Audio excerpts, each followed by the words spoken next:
사랑하는 성도 여러분, 믿음 있는 사람들의 특징 중에 하나는 뭘까 할 때 용기 있는 행동이고 담대한 행동입니다.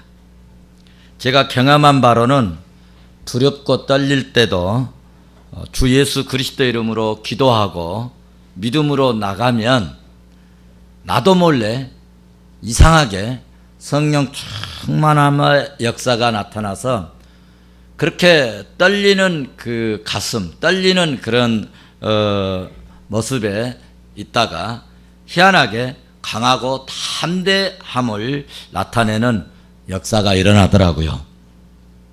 아멘 안 하셔도 그렇게 되었습니다.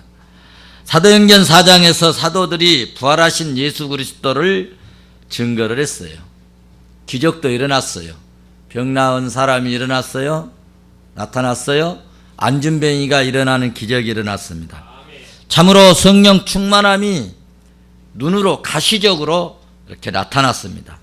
성령이 충만해지니까 그렇게 두렵고 떨렸던, 도망친, 그리고 그리스도를 부인했던, 여자한테도 부인했던 그런 사람이 뭐가 생겼어요?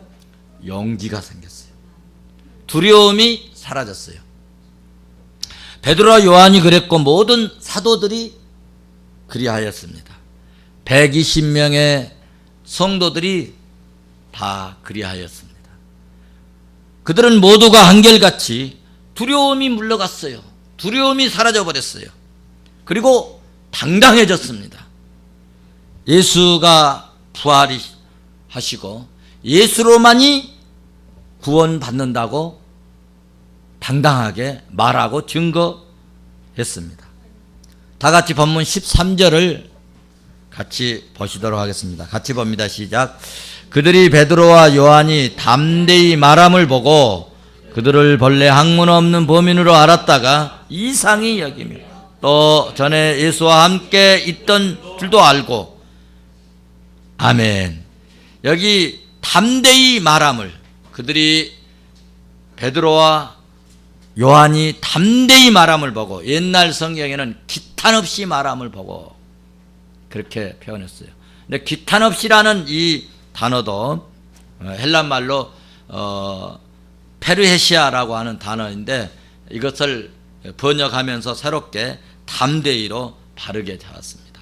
그런데 기탄 없이 말했다, 이 말씀도 상당히 저는 계미가 있다, 재미가 있다 그럴까요? 의미가 깊다 그렇게 생각을 합니다.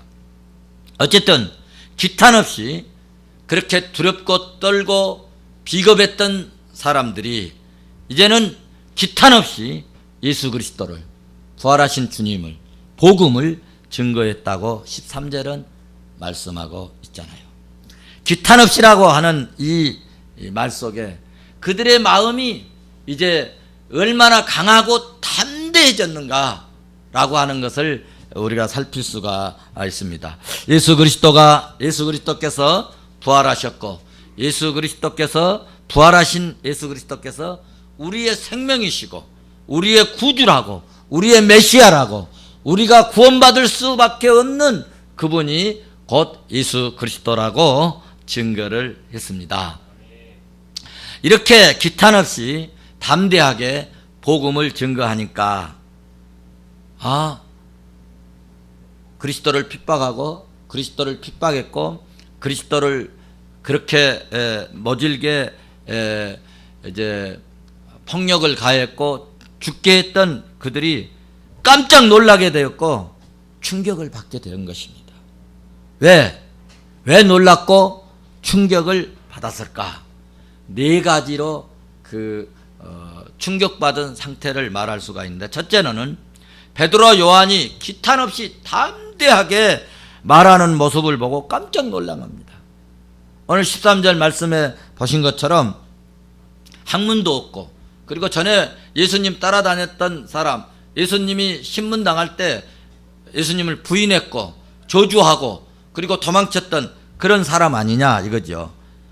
단순히 말을 잘하는 것이 아니라 오늘은 성령이 주신 지혜와 그리고 대단한 확신을 가지고 주저하지 않고 담대하게 그리스도의 진리를 선포하니까 이 사람들이 깜짝 놀라게 됐다는 것입니다. 그리고 이 오늘 본문 말씀을 보시면 베드로가 그리스도를 소개하는 일에 있어서 아주 길게 장황하게 막 너절너절하게 뭐 서론이 긴 게 아니라 아주 작고도 분명하게 확실하게 다른 이로서는 구원을 받을 수 없나니 천하 인간에게 구원을 얻을 만한 다른 이름을 인간에게 주신 일이 없다 라고 12절에서 이렇게 말씀을 했어요. 할렐루야. 그러니까 이 사람들이 깜짝 놀란 것입니다. 두 번째 놀란 것은 그들은 베드로와 요한은 고기나 잡으러 다니는 업으로 알았습니다. 학문 없는 범인으로 알았다 그러고요. 무시겠다는 것이죠. 그런데 어떻게 저렇게 지식적으로 멋지게 정확한 진리를 말할 수 있겠느냐? 어떻게 저렇게 학문도 없는 어부 출신이 배움도 없는 저런 사람이 어떻게 저렇게 바르게 멋지게 지식적으로 신학적으로 진리를 말할 수 있단 말인가? 여러분, 세상 사람들은 세상적인 지식과 경험 그리고 전문적인 어떤 기술로 모든 것을 다 할 수 있다고 그렇게 생각을 합니다. 물론 학문과 지식이 사람들을 감동을 시킬 수 있어요. 지식에 감동을 받고 또 따르는 그런 경우들도 있습니다. 요즘 뭐 TV에 잘 나오는 뭐 김용옥 씨 같은 그런 사람이 강의하면 학문과 지식에 많은 사람들이 감동을 받고 막 따르잖아요. 그리고 막 박수치고 그분이 오시면 뭐 그만 철학할 때까지 박수가 끊이지 않아요. 근데 최 목사님이 여기 섰는데도 여러분 박수 안 치잖아요. 그렇죠. 그런데 여러분, 학문과 지식이 사람을 감동시킬 수는 있었지만 죄인을 구원할 수 없다는 것입니다. 어떤 학문과 지식으로도 영혼을 구원받게 할 수는 여러분 없습니다.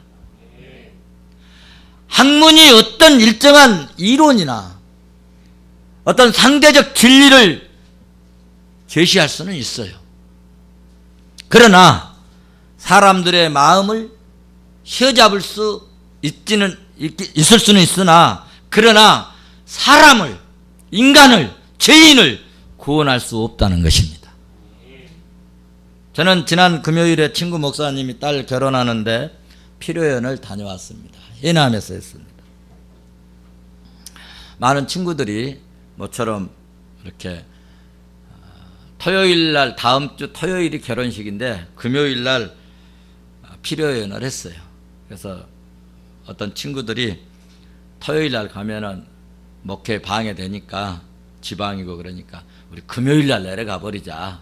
그래서 좀 만나서 대화도 하자. 그래서 금요일 날 다녀왔습니다.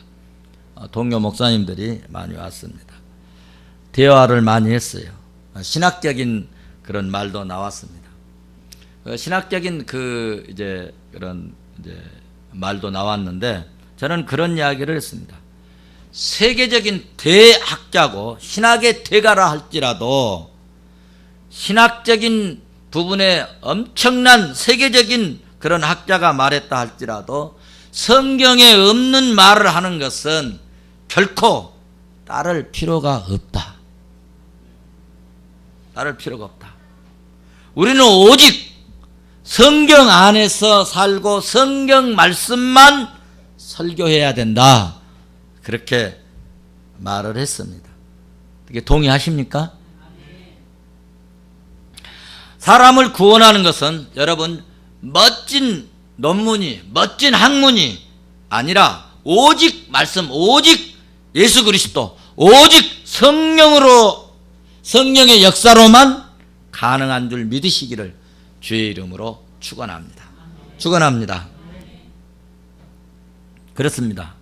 그러므로 사랑하는 성도 여러분, 전문적인 지식이나 땅의 지식보다는 여러분 하늘의 신령한 지식을, 육신적인 지식보다는 여러분 영적인, 기도에서 영적인 지식을 가지고 살 수 있기를 주의 이름으로 축원합니다. 셋째는 왜 그들이 놀랐는가 하면, 저들은 예수와 함께 있었던 자들이었기 때문이다. 예수와 함께 있었던 자들이었다. 이것 때문에 놀랐다는 것입니다. 13절 뒷부분을 한번 보실까요? 13절 뒷부분 보시면 같이 보십니다. 시작. 또 전에 예수와 함께 있던 줄도 알고. 아멘. 어디서 이대한 사람이 새롭게 막 나타나가지고 그렇게 멋진 진리를 이야기하면 새로운 사람이 어디서 선지자가 왔을까? 이렇게 할 수도 있는데, 아니 예수님 따라다니던 그 못난이들, 그 무학자들, 학문 없는 자들, 이 어부들 아니냐. 그런데 저렇게 진리를 바르게 확실하게, 그리고 저렇게 담대하게 기탄 없이 하나님의 말씀을, 복음을, 그리스도를, 부활하신 생명의 주를 증거하니까 깜짝 놀랐다는 것입니다. 예수님과 함께 있었기 때문에 누구보다도 이 사람들은, 제자들은 예수님을 잘 알고 있기 때문에 거짓 없이 실제로 보고 느낀 대로 말씀을 하기 때문에, 여러분 보고 느낀 것, 보고 내가 알고 있는 것은 어떻습니까? 꺼리낌이 없잖아요. 그러니까 당당하게 일어서서 부활하신 예수님을 만났기 때문에 당당하게 일어나서 담대하게 막 팍팍 예수님에 대해서 자신 있게, 예수 그리스도가 부활하셨다, 내가 보았다, 증인이다, 그렇게 말씀을, 증거를 하게 되었습니다. 더구나 거기에 성령 충만함으로 성령의 감동을 받아서 증거하니까 베드로와 요한의 이 증거에 대해서 어떻게 뭐라고 반박할 말이 없는 거예요. 성도 여러분, 우리가 마귀에게 넘어가는 이유 중에 하나는 성경을 잘 모르고 있기 때문입니다. 어정쩡하게 알고, 일부만 알고, 부분적으로 알고, 그러고 나도 성경 잘 아는 것처럼 생각하기 때문에 마귀에게 잘 넘어갑니다. 정말 성경을 여러분들이 여러 번 읽고 1독, 2독, 3독, 4독, 5독 하고 성경을 자세히 잘 아시면 어떤 마귀의 유혹에도 우리가 넘어가지 않습니다. 그래서 이 은혜로운 아주 좋은 그런 성경 구절 하나 딱 던져주면서 우리에게 다가오면 처음에는 그 사람이 천사같이, 강명한 청사같이 이렇게 다가오지만 결국은 나를 망하게 만들어버립니다.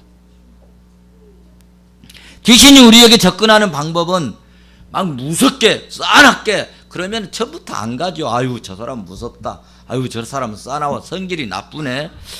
그래서 안 갑니다. 같이 교제도 안 하려고 합니다. 그런데 안 좋은 인상으로 오는 것이 아니라 때로는 뭐같이 온다고요? 강명한 천사처럼 가장해서 옵니다. 돈 없을 때는 돈도 좀 주고, 배고플 때는 뭐 좀 사주기도 하고, 또 애로울 때는 좋은 여자가 오고,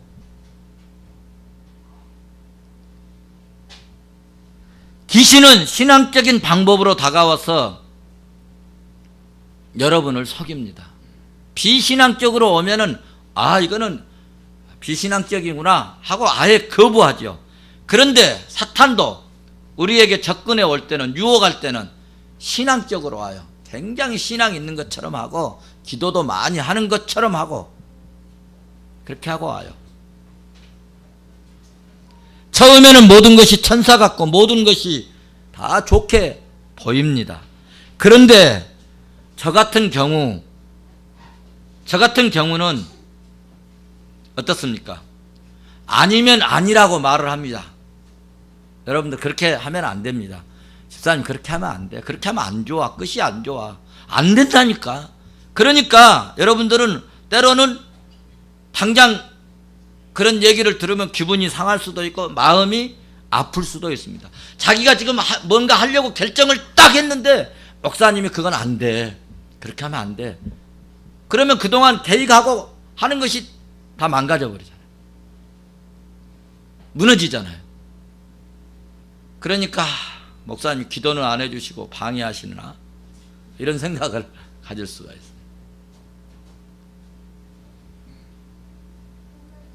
그러나 여러분, 최 목사님 때문에 여러분 실패하지 않습니다. 최 목사님 때문에 망하지 않습니다. 왜 망하고 실패하느냐? 목사님 말 안 들으니까 실패하고 망합니다. 제 말 들어가지고 실패한 사람이 없어요. 그런데 말을 안 들으니까 이렇게 해라 저렇게 해라 말을 안 들으니까 어려움을 당하지요. 어려움을 안 들으니까.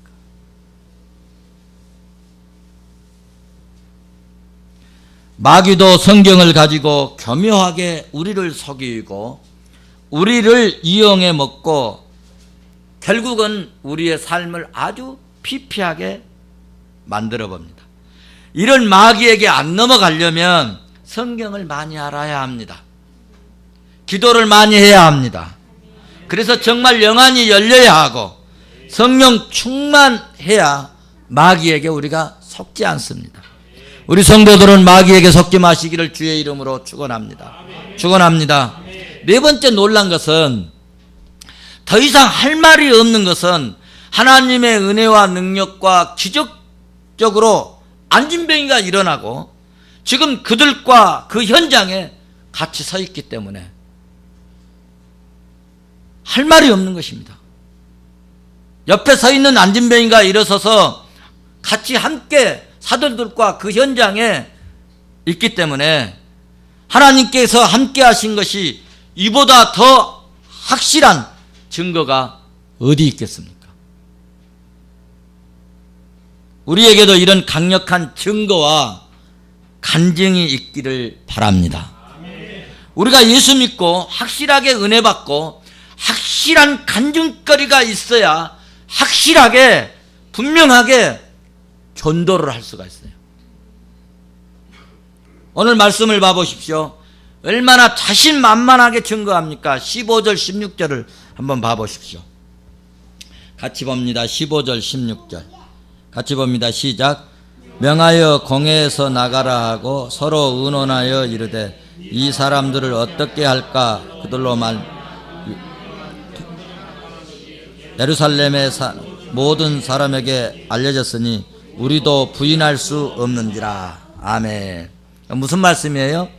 공회에서도 너무나 확실하고 명백하고 기탄 없이 담대하게 진리를 복음을 증거하니까 그들도 뭐 할 수 없다겠어요?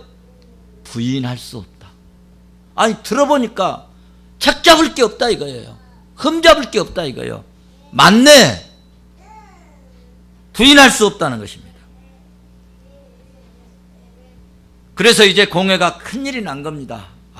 이것이 세상에 다 퍼지고 그러면 우리들은 이 구원의 주 메시아를 우리가 죽여버렸는데 우리는 어떻게 되겠는가?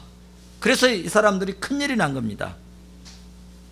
그래서 자기들이 죽인 예수님이 살아났고 기적을 일으키는 사도들이 있으니 이제 민심을 어떻게 이제 막을 길이 없어졌잖아요. 그래서 어떻게 했습니까?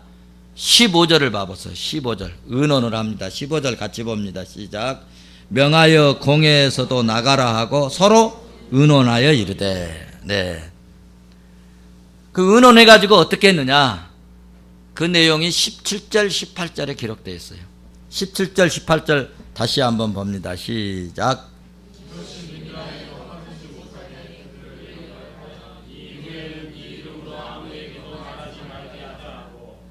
그들을 불러 경고하여 도무지 예수의 이름으로 말하지도 말고 가르치지도 말라 하니. 아멘. 뭐라고 의논을 했어요? 이들을 해유하고 협박해가지고 다시는 예수의 이름으로 말하지도 말고 가르치지도 못하게 하자. 그렇게 회의의 결론을 내린 겁니다. 그래서 사도를 불러다 놓고, 야 이놈들아, 다시는 예수의 이름으로 말하지도 말고 절대로 사람들에게 예수의 이름으로 가르치지 마라. 한 번만 더 하면 죽여버릴 거야.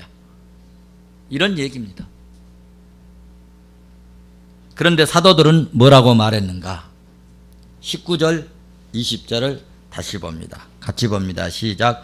베드로와 요한이 대답하여 이르되 하나님 앞에서 너희의 말을 듣는 것이 하나님의 말씀을 듣는 것보다 옳은가 판단하라.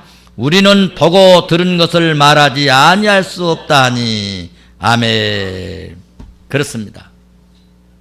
베드로와 요한은 하나님 앞에서 너희들이 하는 말을 듣는 것이 아니라 하나님의 말을 듣는 것이 어떤 것이 더 옳으냐? 너희들이 한번 판단해 봐라. 우리가 사람 말 듣고 살아야 되니 하나님의 말씀을 듣고 판단해 사는 것이 옳으냐? 당신들 성경 많이 아니까 한번 판단해 봐라. 그 이야기입니다. 그리고 나는 보고 들은 것을 말하지 아니할 수 없다. 내가 보았는데, 내가 예수님께 말씀을 들었는데 그 보고 들은 것을 나는 말하겠다. 담대하게. 그러니까 여러분 알아야 된다는 거예요. 내가 은혜를 체험해야 된다는 거예요. 그래야 담대하게 나를 봐라. 내가 예수 믿고 기도했더니, 말씀대로 살았더니, 말씀에 순종했더니, 내가 목사님 말씀 듣고 이렇게 했더니 나 이렇게 잘 됐지 않느냐. 나를 보면 알 수 있지 않냐. 그럼에도 불구하고 예수 안 믿을래? 그럼에도 불구하고 교회 안 나올래? 그럼 너 저주받는 거야. 얘기할 수 있는 거야. 당당하게. 할렐루야. 베드로와 요한은 하나님 앞에서 너희들이 하는 말 듣는 것이 아니라 나는 하나님의 말씀을 듣고 살겠다. 그리고 보고 들은 것을 말하지 아니할 수 없다. 얼마나 분명하고 확실한 증거입니까? 어떻게 이렇게 증언할 수 있을까? 내가 체험해야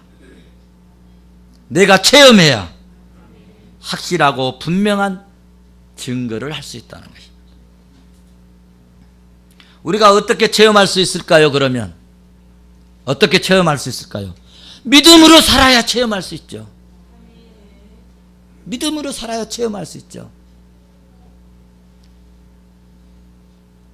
오늘 베드로와 요한이 성전에서 믿음으로, 한 번도 그런 적이 없어요. 그런데 나에게는 은과 금이 없다.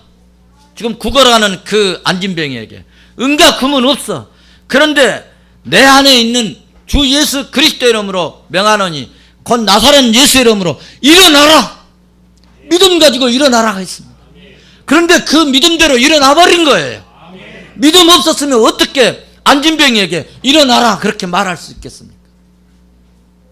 믿음이 있어야죠. 그러니까 믿음으로 살아야 체험을 할 수 있어요. 하나님의 말씀을 들으시고 말씀 따라 살고 말씀 따라 순종해야 하나님이 역사하심을 여러분 체험할 수 있는 것입니다. 11조 안 해도 잘 되는데, 주일 성수 안 해도 잘 사는데, 무엇이 잘 돌아가는데, 기도 생활 안 해도 별로 일이 안 터지는데, 내가 머리 좋아서 내가 지혜롭게 하니까 잔머리 잘 써도 잘 된 것 같으니까 믿음에 대한 확신이 없어요. 아유, 교회 다니는 것도 멍청이들이야, 바보들이야. 아유, 교회가 어리석은 자들이야. 그렇게 보입니다. 그런데 중요한 것은 여러분, 잔머리 굴리고 잔깨 부리고 요령 피워서 잘 되는 것은 끝에 가서 하나님의 저주가 임한다는 것입니다. 마지막 그 영혼은 저주하신다는 거예요. 마지막 그 영혼은 멸망을 당한다는 거예요. 류병현 씨 보면 그것을 확실히 알 수 있잖아요.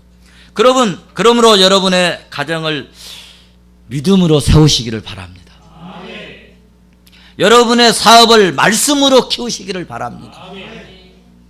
여러분의 자녀들을 말씀으로 바르게 양육할 수 있기를 바랍니다. 그래야 가정이 무너지지 않고 사업이 무너지지 않고 자녀들의 앞날이 열려지고 자녀들을 통하여서 주님께 영광을 돌릴 수 있게 되는 것입니다. 본문 21절 말씀을 한번 봐보시겠습니다. 본문 21절 같이 봅니다. 시작. 간원들이 백성을 인하여 저희를 어떻게 벌할 도리를 찾지 못하고 다시 이어봐여 놓아 주었으니 이는 모든 사람이 그 된 일을 보고 하나님께 영광을 돌림이더라. 아멘. 할렐루야. 한번 받아서 하십시다.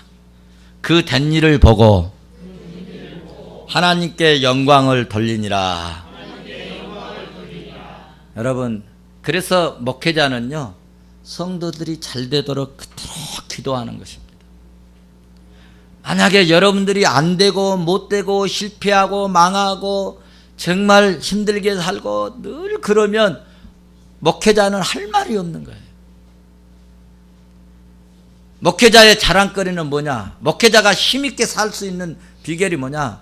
아, 우리 교회 집사님이 내가 기도하고 뭘 하라고 했더니 그것이 대박났다네. 그러면 어디 가서든지 당당하게 말할 수 있는 거예요. 그런데 하는 것마다 안 되고 하는 것마다 실패하고 하는 것마다 비참하게 되고 그러면 어때요? 할 말이 없는 거예요. 그래서 된 일을 보고 굉장히 중요한 메시지입니다. 된 일을 보고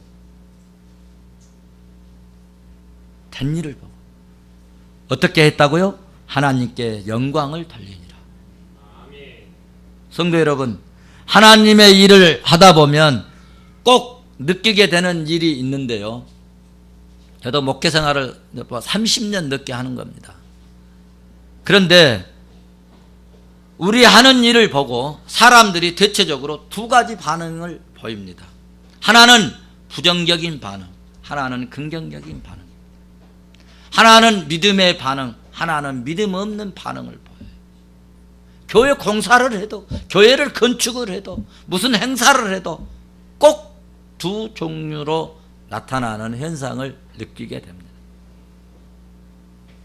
오늘 본문에서도 베드로와 요한의 증거에 대하여 두 가지 반응이 나타나는데, 첫째는 간원들의 반응인데 어떻게 방법을 찾으려고 애를 썼어요. 뭐 하는데 애를 썼어요? 어떻게든지 잡아서 적치고 잡아서 그리스도의 복음을 방해하고 막아보려고 어떻게든지 부정적인, 믿음 없는, 불신적인 그런 반응을 보였습니다. 여기서 느낄 수 있는 것이 하나 있는데요. 저는 말씀을 준비하면서 사탄은 늘 우는 사자와 같이 입을 벌리고 우리를 찾아올 때가 있다는 것입니다. 우리를 괴롭힘으로, 우리를 모함함으로, 우리를 고발함으로. 그러나 그들은 결국은 망하고 믿는 우리는 마침내 승리하고 성공한다는 겁니다. 할렐루야. 이게 성경적인 맥락이에요.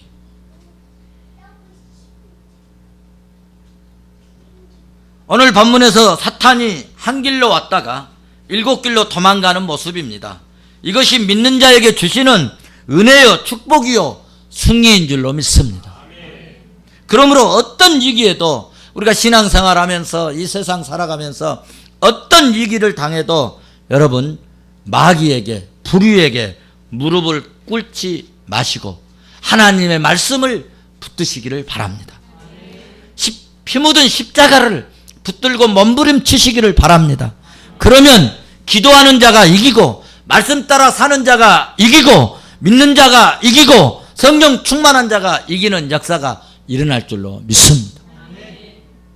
두 번째 반응인데요. 모든 사람이 그 된 일을 보고 어땠어요? 하나님께 영광을 돌리는 반응을 보였어요.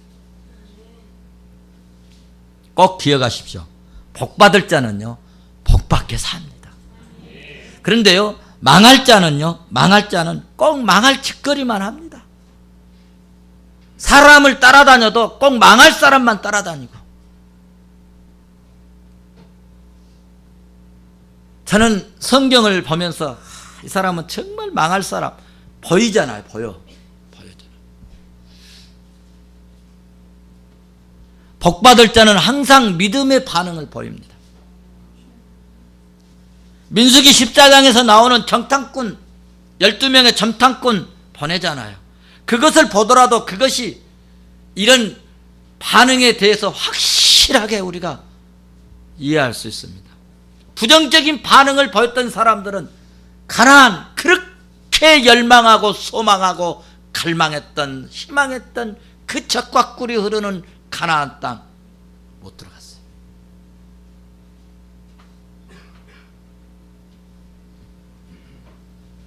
오늘 본문에서도 구원받고 은혜받고 복받을 자는 사도들을 통하여서 된 일을 보고 하나님께 영광을 돌렸더라.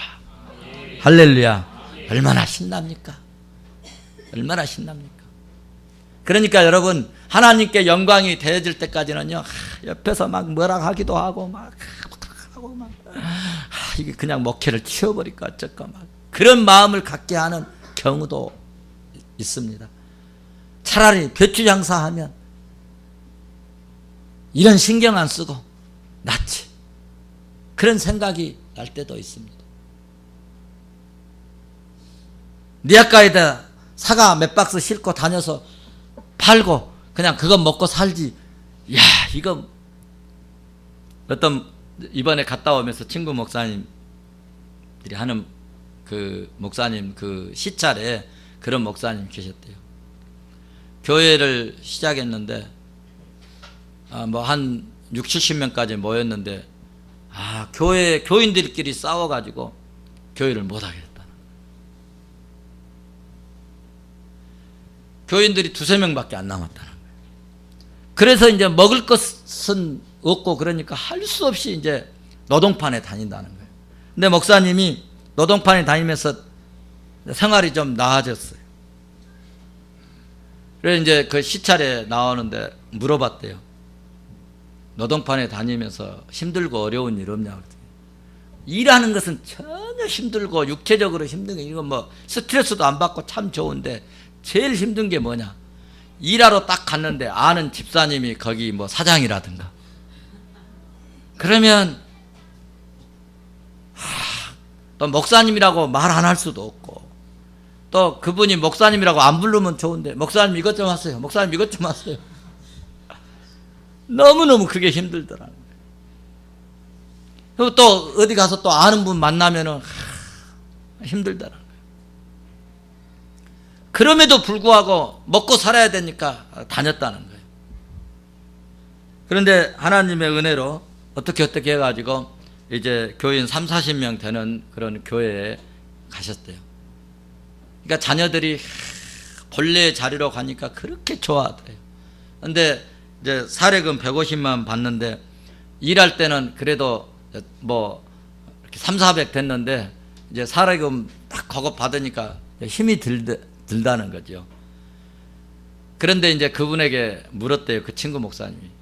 어떻게 노동판에 다니고 뭐 그런 뭐 하고 막 별거 다 해보고 장사도 하고 뭐 그랬는데 그 중에서 제일 어려운 게 뭐냐라고 물어봤더니 다 그렇게 막 힘들고 어렵고 막 아는 사람 만나고 힘들고 그랬는데도 제일 어려운 게 목회래요. 제일 어려운 게 목회라. 왜 어려운지는 모르겠어요. 왜 어려운지는 모르겠어요. 말 때문이겠죠. 이런 말 저런 말. 누가 목사님한테 누가 와서 뭐 때리기를 하겠어요. 뭐 하겠어요. 이런 말 저런 말 들으니까 그게 힘든다는 거예요. 말이 사람을 죽이거든요. 우리 그런 의미에서 옆 사람에게 말 좀 좋게 하고 삽시다.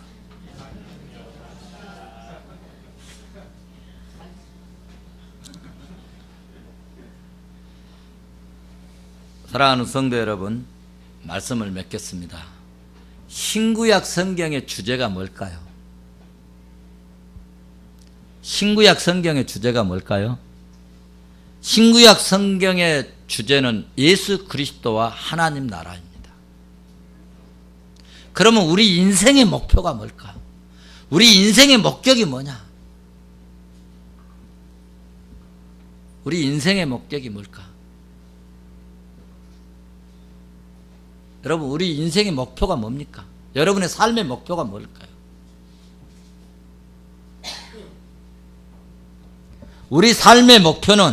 우리 삶의 목표는 여러분, 하나님께 영광을 돌리는 겁니다. 그러므로 오늘 설교의 제 제목이 뭐냐 하면 그리스도를 삶으로 증거하자는 겁니다. 우리가 가장 하나님께 영광을 돌릴 수 있는 비결이 뭐냐? 열심히 살아서, 열심히 수고해서, 승리해서, 성공해서, 축복받아서, 은혜 받아서 결국은 뭐 하자는 거예요? 그리스도를 증거하라는 것입니다. 그러면 위에 계신 하나님이 보시고 기뻐하시는 겁니다. 그것이 영광이 되는 것입니다. 그래서 삶으로 그리스도를 증거하자. 한번 받아서 합시다. 삶으로 그리스도를 증거하자. 우리가 삶을 통하여서 전도하고 하나님 나라를 확장해 가는데 여러분 쓰임 받으시고 주의 여러분 이 몸된 피 뿌려 세운 교회를 위해서 여러분 봉사하고 섬기셔서 우리의 섬김을 보고 우리의 섬김과 헌신을 보고 많은 사람들이 하나님께 영광이 될 수 있는 아주 멋지고 아주 고상한 믿음을 보여주는 삶이 되시기를 주의 이름으로 축원합니다. 축원합니다.